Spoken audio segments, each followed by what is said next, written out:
भारत एक स्त्री देश है और स्त्री देश रहा है। भारत की पूरी मनस्थिति स्त्रीण है।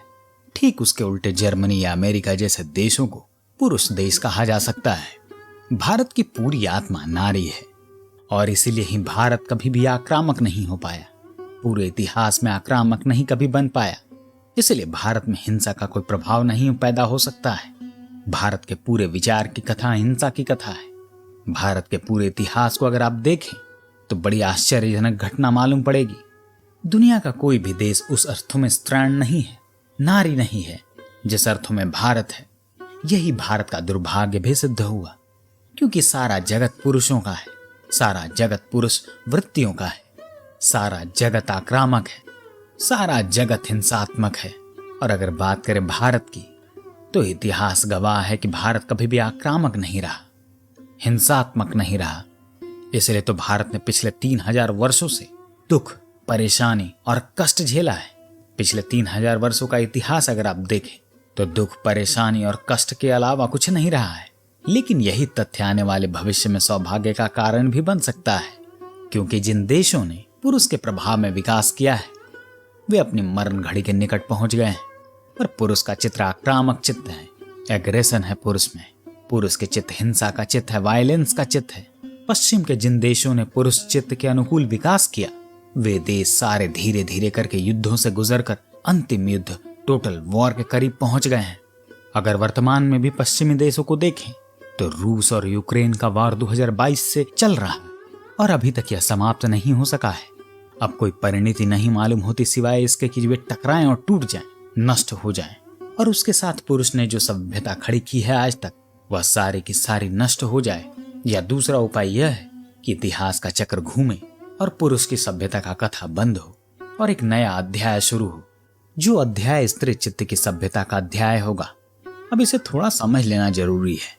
इसे हम समझें तो मनुष्य चेतना के भीतर चलने वाले सबसे बड़े उहापोह से परिचित हो सकेंगे। अगर बात करें नीत्शे की, फ्रेडरिक नीत्शे जैसा व्यक्ति भारत में हम लाख भी कोशिश कर लें तब भी पैदा नहीं हो सकता। नीत्शे जर्मनी में ही पैदा हो सकता है, और जर्मनी अगर लाख उपाय भी कर ले तो गांधी और बुद्ध जैसे इंसान वह पैदा नहीं कर सकता। असंभव है उसके लिए।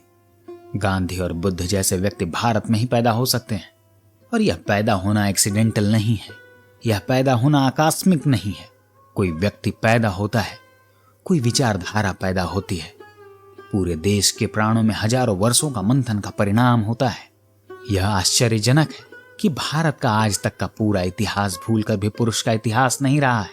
इसलिए भारत में विज्ञान का जन्म भी नहीं हो सका। विज्ञान एक पुरुष कर्म है। विज्ञान का अर्थ ही है प्रकृति पर विजय, और विज्ञान का अर्थ है जो चारों ओर फैला हुआ जगत है उसको कैसे जीतना है। यह है विज्ञान, और पुरुष का मन जीत में बहुत आतुर है। भारत ने प्रकृति को जीतने की कोई कोशिश नहीं की। असल में भारत में कभी भी किसी को जीतने की किसी ने कोशिश नहीं की।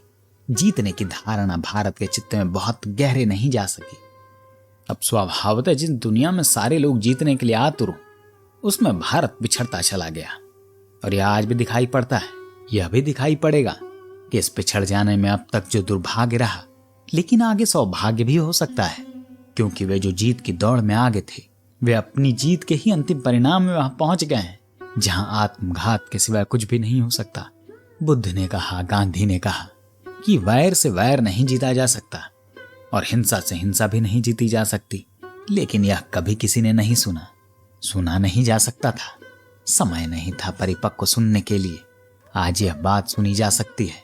आज यह समझ में आना शुरू हो गया है कि आज तो हिंसा का अर्थ है सार्वजनिक विनाश। अगर सही मायनों में देखें तो मनुष्य जाति का जो मन है वह विक्षिप्त हो गया है, क्योंकि मनुष्य जाति का पूरा अब तक का विकास अकेले पुरुष का विकास है। पुरुष आधा है मनुष्य जाति का, आधी स्त्री का उस विकास में कोई हाथ नहीं है। इसलिए संतुलन खो गया है, बैलेंस खो गया है। अगर विचार पसंद आई हो तो चैनल को सब्सक्राइब करना न भूलें। धन्यवाद।